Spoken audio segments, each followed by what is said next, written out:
Lumalala na ang panahon. Dumadalas ang paglikas. Palaging nahihinto ang pag-aaral. Napapasama ang aming kalusugan. Lalo ng aming pangkaisipan. Nasisira na ang mga kabuhayan. Nalalanta na ang kinabukasan. Ano na? Paano na? Sabi nila, wala na raw tayong magagawa. Pero marami na. Marami na tayong ginagawa. At marami pa tayong kailangang gawin. Ngayon na. Para sa iyo, Sa akin, Sa kanya, Para sa bukas ng bawat bata.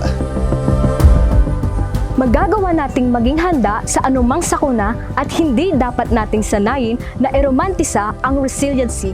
Dapat may accountability. Protektahan sa biodiversity taw.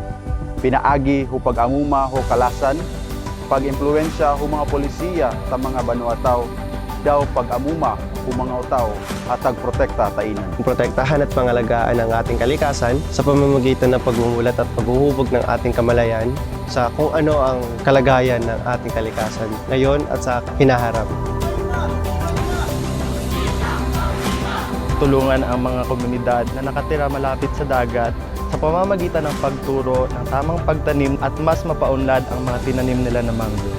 change agriculture in the Philippines one school at a time, one student at a time, by teaching our youth new innovative ways to grow their own food at home. Buhayin muli ang Ilog Pasig. We can engage communities and involve them in rehabilitating our waterways and preserving our cultural heritage. and create green spaces and safe routes for children by empowering civil society organization. Manghikayat ng iba pang mga kabataan tungo sa pakikiisa para ipaglaban ang ating likas na yaman.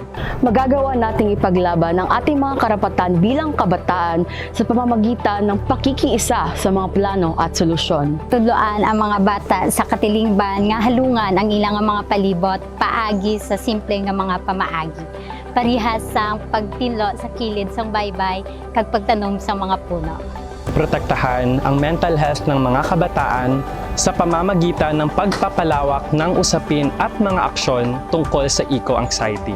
We can center the youth in creating avenues for climate education that creates a more inclusive climate movement. Isali ang kabataang journalists sa advokasya ng climate action sa pamamaraan ng development communication. Dapat kasama ang kabataan mula pagpaplano hanggang pagbabago. We have a power to make a change and create an impact. Mahirap man ang hinaharap, Patuloy na mga ngarap. Dahil di man natin mabago ang kahapon, Malayo ang mararating ng pagkilos natin ngayon.